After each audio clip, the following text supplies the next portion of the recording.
Hello and welcome to Star Wars Galaxy of Heroes Grand Arena Championships Season 17, Week 2, Round 2. My name is Boma Fett.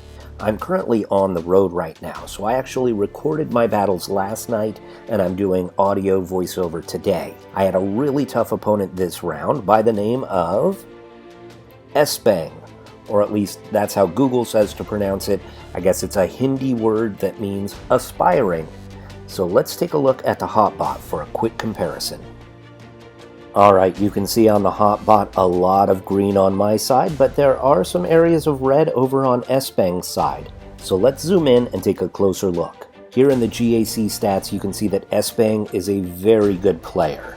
Their current score is close to mine, their best score is over 50,000, they've got over 644,000 lifetime banners, over 1,500 offensive wins, plenty of undersized, a lot of clears, and more defense than I have.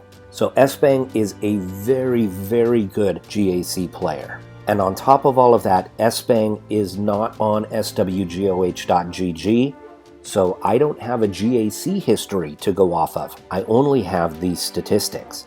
In the roster summary, you can see that Espaeng has over 200,000 more galactic power than I do, but I have a higher top 80 and top 65. I have 31 more Zetas and a tiny bit more speed at the top of my roster, but that's not much of an advantage at all. I do have 9 more Gear 13 characters, but Espaeng has 13 more Gear 12s. We are very close on the Gear 11 and above. Espaeng has a few more 6-stop mods than I do, but I have a few more mods with high-speed secondaries. In the relic summary, I have 15 more total relic levels. Espaeng actually does not have any tier 7 characters. I have 1. In the meta characters, you can see that neither one of us has a galactic legend, but Espaeng has a relic Jedi Knight Luke. Now his General Skywalker is only 6 stars and Gear 11, his Darth Revan is only Gear 12, and his Malak is also 5 stars Gear 11. So he has an advantage as far as the Jedi Luke, but a disadvantage as far as the other 3 right here, Gas, DR, and Malak. My Jedi Luke I just unlocked, he's only Gear 8 and is not active for this GAC. In the key characters and important ships, Espaeng's roster looks a lot like mine. We've got a few differences in terms of where the Gear 11s and 12s are.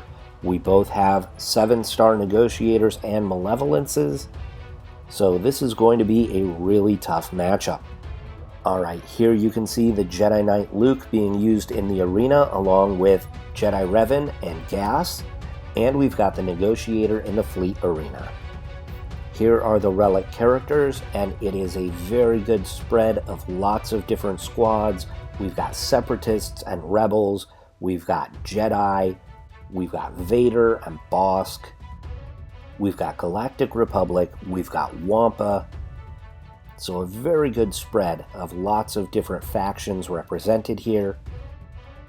In the Gear 12s, you can see that we've got both Bastilas, we've got 501st clones, we've got some more bounty hunters, we've got Palpatine, Thrawn, Grandmaster Yoda, Night Sisters, GInOceans, Jolie. So this is a roster that is very, very similar to my own. So let's go ahead and check out the defenses. Now because I did not have a GAC history for Espaeng, I went a little bit lighter on defense this round. I've got Newt, Bosk, Hux First Order, and Poggle Separatists. On the bottom, I've got General Grievous, Savage Malak, and General Kenobi Jedi. In the back, I placed Night Sisters, Akbar Rebels, Fin Fin Poe, and Scoundrels. And in the fleet zone, I decided to keep both of my best fleets for offense, so on defense I've got Thrawn and Akbar. Let's take a look at Espaeng's defense. In the top zone, we've got Jedi Training Rey, a really interesting squad with Assage Ventress, Wampa, and Nest, Bosk Bounty Hunters, and a Bastila Jedi squad. In the bottom zone, we have General Grievous, CLS, 3PO, and Chupio, and Dooku with GInOceans. Now, because Espaeng is not on SWGOH.GG, I had no GAC history to go off of, so I had no clue what was going to be in the back. That meant I had to clear this bottom zone in order to see what was back there. Now, of course, there could be that Jedi Knight Luke back there, so I had to save a possible counter for that. So my goal was to get through this zone and save my Darth Vader squad. So I started off against the General Grievous squad with my Jedi Knight Revan squad. Jedi Revan, Grandmaster Yoda, and Old Ben. Now in 3v3, Grievous can be a little bit trickier than in 5v5. It depends on the comp.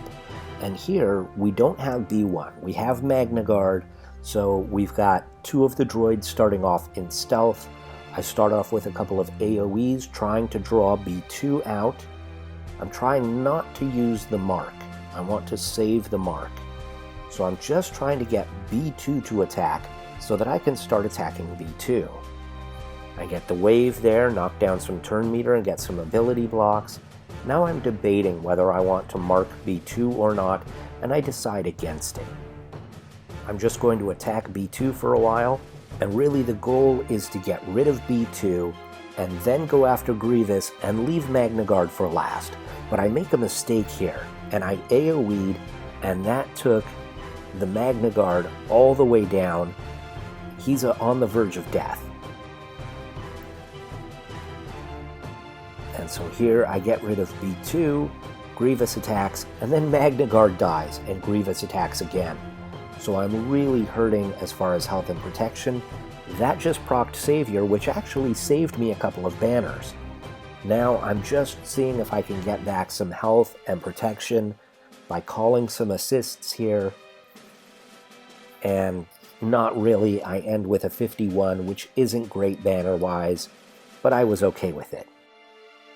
So next up is the CLS squad, and I decide here I'm going to take my Darth Revan. Now Darth Revan is a squad that I normally put on defense. It's not something that I usually save for offense, but I felt like I needed extra offense in this match because I just didn't know what Espaeng was going to set on defense. So we start off with a Fear. Fear again.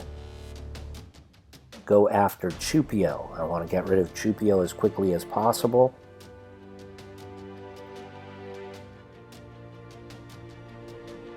So just a couple of basics, then I do the big shock. That gets rid of Chupio.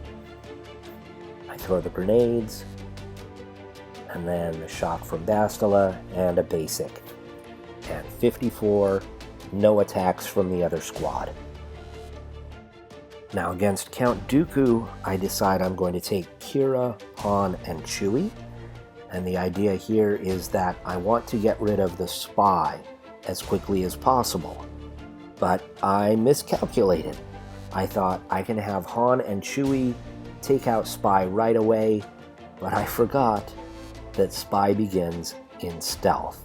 So, as you can see, I can't shoot Spy first. So instead, I decide to go after Dooku. He's only gear 11. He's gone in the first attack.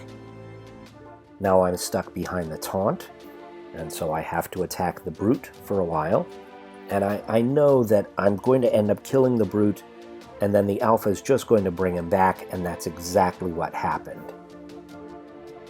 So that was a little bit frustrating, but there was nothing I could really do about it. So here, if I can kill the Brute, like that, now I can go after the others before the Alpha gets a chance to resummon, and I end up with a 53, which was a great result considering the fact that I had that brain fart. So here's the moment of truth. What's in the back? We've got Night Sisters, Newt Gunray, a Relic Mon Mothma squad, and more GInOceans. So whenever I see Night Sisters, I know immediately I'm going to go with Kylo Ren Unmasked, with First Order Executioner, and Wat Tambor. It's my standard counter. It works brilliantly against any Night Sister comp. There's just no question about it. You put the taunting tech on Kylo Ren unmasked, and then the weapons tech on Executioner, and then you want Executioner to make every kill, and that way they can't be resurrected or come back as part of Talzin's leadership. You don't get that Death Storm action going. Now I did have to work through the taunt there, and that gave time for Talzin to get out her plague, but with Wat Tambor there's going to be enough healing that I should be able to get back to full health and protection by the end of this. Adaka is annoying with her ability to stun, but it's really not that big a deal. You just need Executioner to do the damage, to get the kills, and that's exactly what's happening here. Kylo Ren unmasked is just there as a punching bag, so he can be stunned the whole battle. It doesn't really matter. Now at this point, I actually switched over to Zombie and started pounding on Zombie for a little while, just to give enough time for Wat Tambor to get fully healed.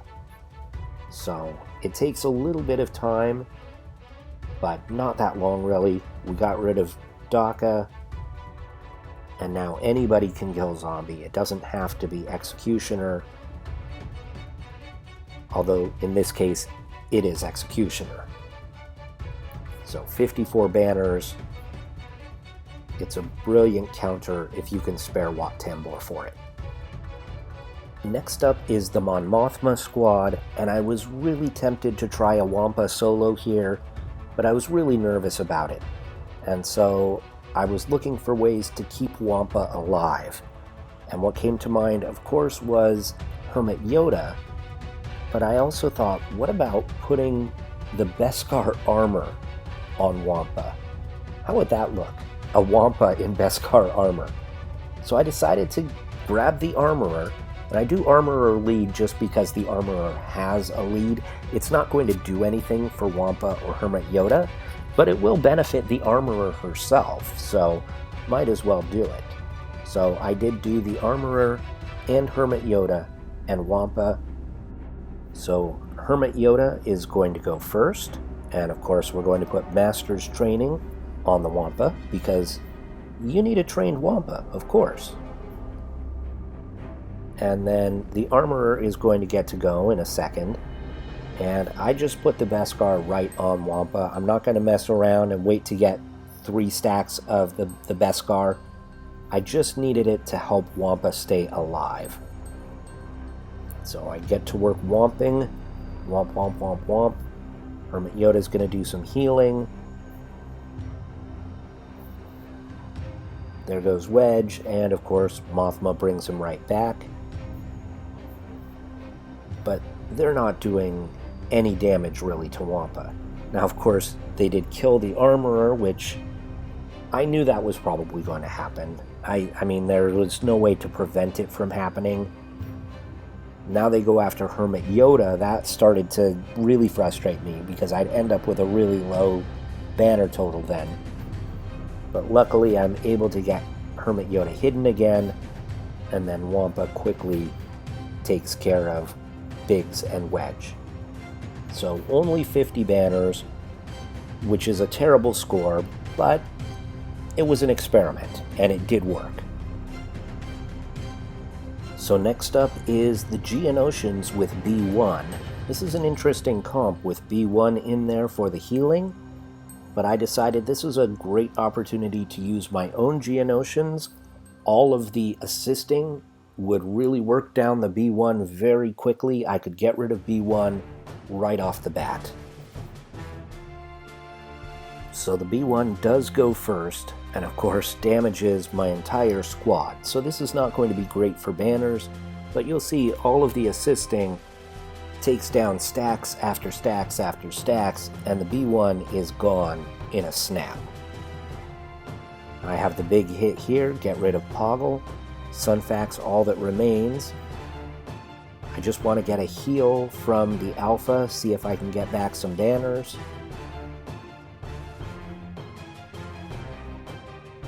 So as you can see, I am short on protection on my entire squad. I end with a 51, which again isn't great banners, but I'm fine with it. So the last squad left in this zone is the Newt squad, and I want to make sure that I have a Dispel to go against this squad, because I don't want Droideka to be in damage immunity for a long time. So I take Bastila, Ezra, and Kanan. Both Basti and Ezra have Dispels, so I can Dispel Droideka. And also I have that extra protection up from Bastila, and that also gives extra tenacity. So I give the buffs to Ezra, and then Ezra calls Bastila. I'm going to try and get rid of Droideka as quickly as possible. There, the extra tenacity prevented any burning. We just continue to do basics, and now we've got the damage immunity, and Ezra dispels it. Bastila gets rid of Droideka, and now Jango has attacked twice, and so Jango now does not have damage immunity, so we go after Jango.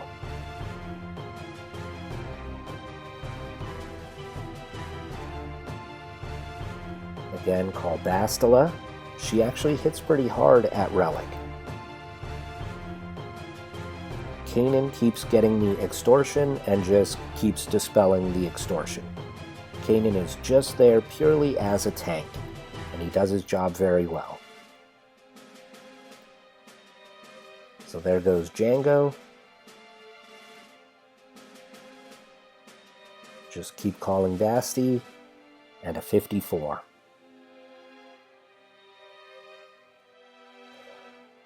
So now, up to the top zone, and we're going to start here against the Bastila squad, and this squad has Jolee, who can do revives. So I take in my General Skywalker, because General Skywalker prevents revives. So I just take Skywalker and ARC Trooper.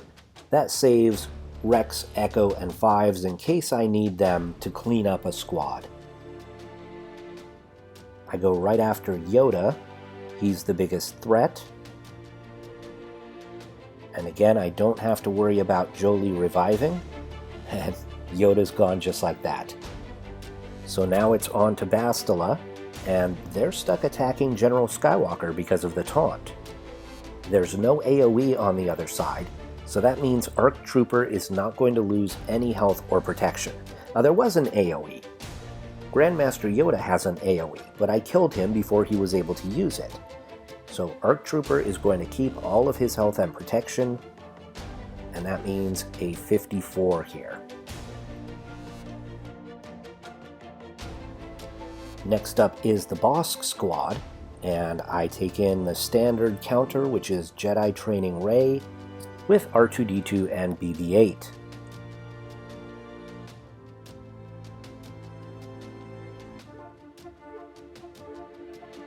Now BB-8 does the wiggle, and then I do the wave, and look at this. Resisted everything. This Bosk is super high tenacity, almost as high tenacity as mine. Now I know what it must feel like to go against my Bosk. Now my Bosk is a little bit higher tenacity and faster.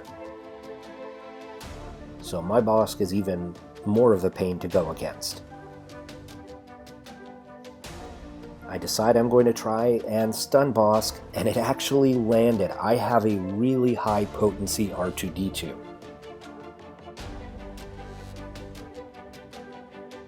So I keep trying to stun Bosk, and I actually get a few of them in this match. Go back after Boba, get rid of Boba once. I keep trying to stun Bosk. I don't want him to taunt. And then BB-8 takes a missile to the face, but comes away okay. I put the wave on Bosk, and this time I get the ability block. So I go after Boba Fett, I stun Boba Fett, and here just a basic gets rid of Boba Fett. Now I have to attack Bosk because Dengar is stealthed. I get another stun, and now I'm really starting to land the debuffs. I've got tenacity down on Bosk, so everything's going to land now. It'll be easy to take out. Now I just have to worry about Dengar throwing bombs. Now here I get really stupid and I forget that you can't stealth anybody while Dengar is stealthed, but it doesn't really matter. I've got this under control. I do a little burning. It's just a matter of working down Bossk now. He's stunned. He's going to stay stunned for the rest of the match. And BB-8 gets the kill. And now, after Dengar, I was missing health and protection on BB-8 there, so only a 52. Next up, we've got this weird Assage squad, and I've got my Palpatine Vader sitting there, so I go ahead and go with Palpatine, Vader, and Thrawn.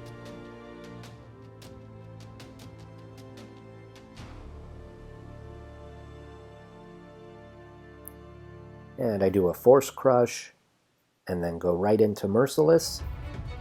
And I throw at Wampa, hoping to get rid of Wampa. And goodbye, Wampa.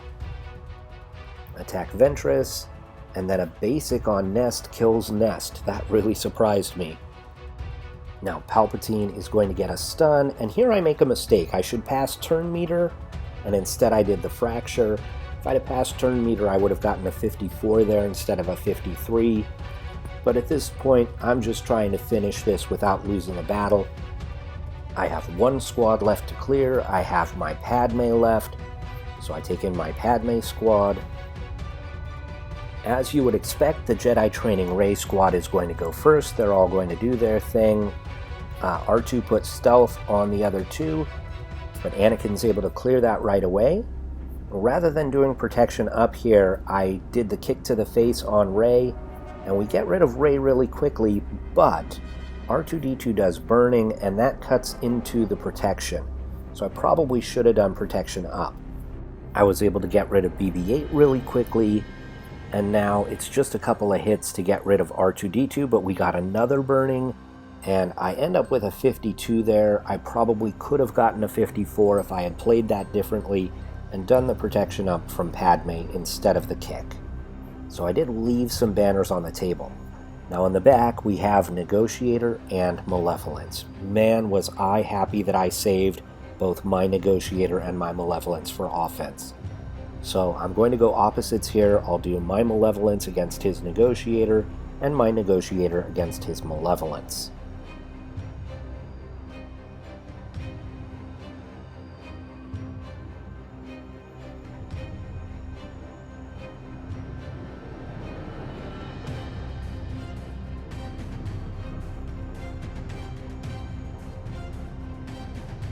Now I do take in a full fleet of reinforcements. I didn't need to, but I have lost battles before. Well, I timed out before because I didn't take in a full regiment of reinforcements before. This is an odd comp. I've never faced one with IG-2000 in the starting lineup. I was able to take out the 2000 really quickly. I got the buff immunity there on the Hyena. The big hit from 5s took out the Vulture droid. Now the bomber gets the Buzz droids, but I just bring in Plo Koon. And bye-bye Buzz droids. I put the taunt on the Y-Wing. And they put more Buzz droids on the Y-Wing. So Y-Wing gets the AoE.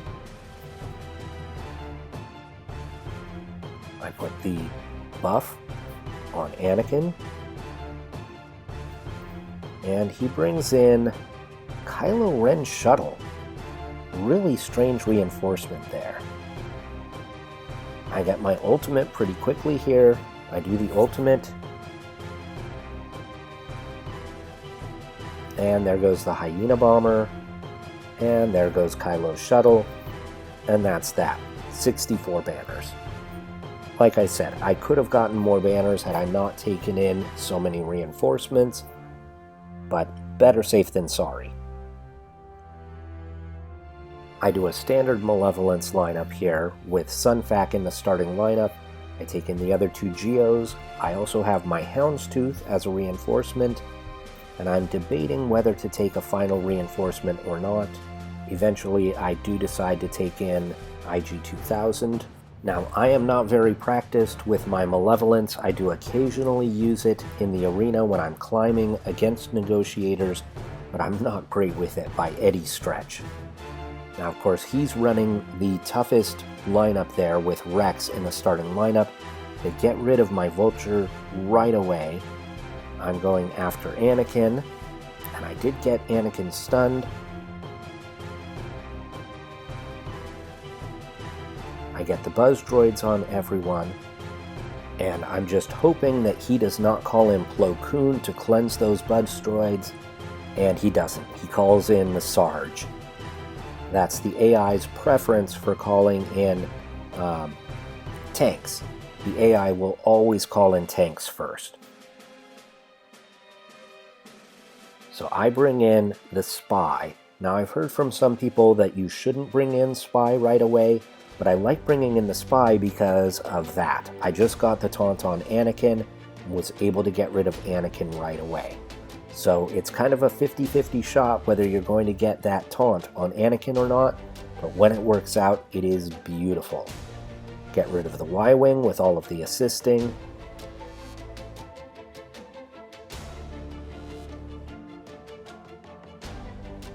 Now we're going after Sarge. We get rid of Sarge. We just have Rex left, and Rex is gone. So only a 61 because we lost the Vulture, but that's okay. Anything above 60 I'm happy with. My final score was a 2659, and so that put the pressure on Espaeng. Let's take a look and see what Espaeng did against my defense. So there's the full clear, but only a 2611. So here in the front zone, one shot against each of those squads. In the back zone, we've got 2 to get through Fin Poe, one shots against everything else. In the top zone, we've got 2 against my Bosk squad.